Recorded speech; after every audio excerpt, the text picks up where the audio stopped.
নাম লিখে দিবেন রিয়ামণি। নাম্বারটা বলেন। 018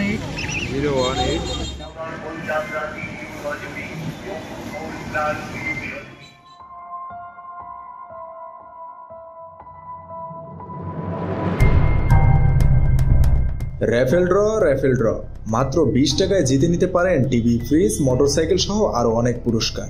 এভাবেই মোটরসাইকেল, টিভি, ফ্রিজ সহ শত শত উপহারের লোভ দিয়ে প্রকাশ্যে জুয়ার জন্য ডাকা হচ্ছে সাধারণ মানুষদের। এতে নিঃস্ব হচ্ছে খুলনার হাজার হাজার মানুষ।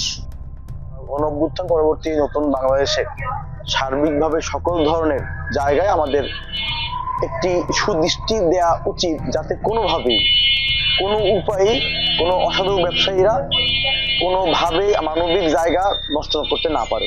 লটারির মাধ্যমে যে বিভিন্ন অটোতে আপনি যে বিষয়টা প্রতারণা করলেন, এই বিষয়টা আমরা একেবারেই আপনি যে আমাদের সামনে নিয়ে আসলেন, আমি বিষয়টা তদারকি করার চেষ্টা করবো বৈষম্য ছাত্র আন্দোলন খুলনার পক্ষ থেকে। দ্রব্যমূল্যের ঊর্ধ্বগতির বাজারে আমরা দেখছি যে মানুষের আয় ইনকাম সোর্স এবং কোনো কিছু কিনতে গেলে তার হিমশিম খাওয়া লাগতেছে।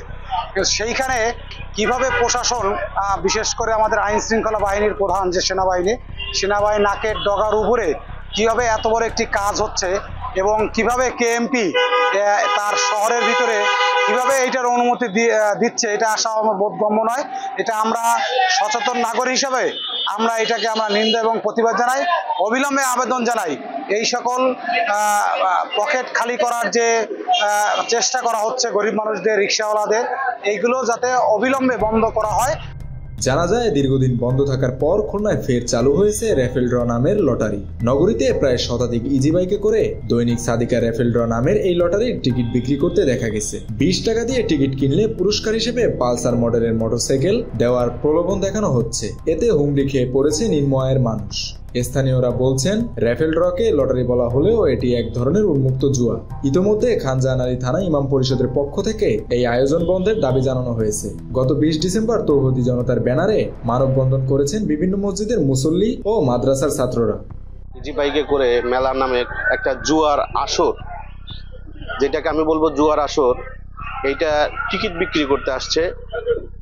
মূলত আমাদের খুলনা শহর আজকে জনমানব শূন্য, অনেকটাই সামান্য কিছু মানুষের বসবাস, কিন্তু আয়ের কোনো উৎস নাই।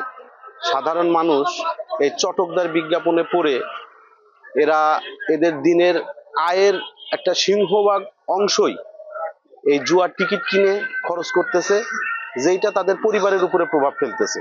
এলাকাতে এমনি চুরির সংখ্যা বেড়ে গেছে।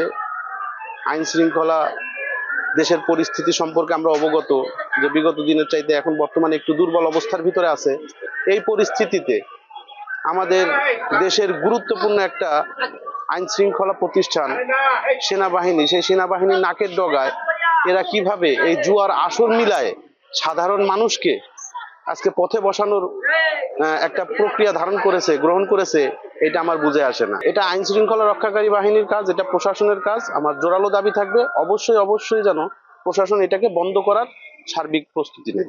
আমরা প্রচুর মেহনত করেও অনৈতিক কাজ আমরা বন্ধ করতে পারি নাই।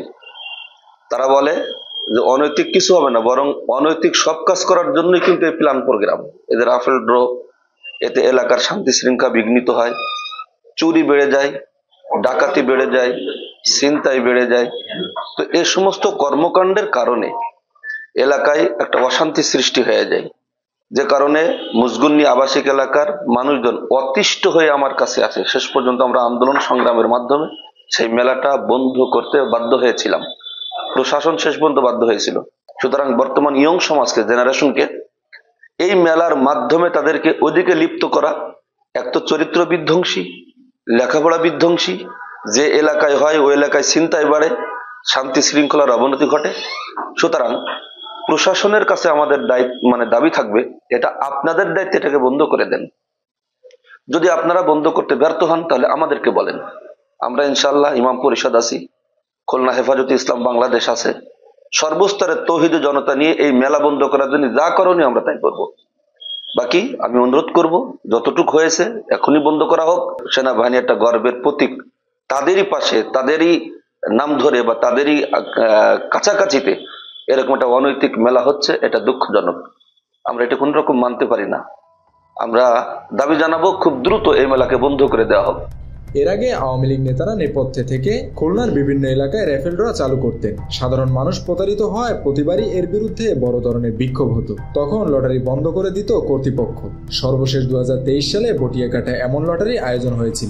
মেলার আয়োজন ও নগর জুড়ে ইজি বাইকে করে টিকিট বিক্রি সম্পর্কে জানতে খুলনা মেট্রোপলিটন পুলিশের কমিশনার ফোন ধরেননি। খুদে বার্তা পাঠানো হলে তিনি দেখলেও সাড়া দেননি। মেহেদী হাসান বাপ্পি, খুলনা গেজেট।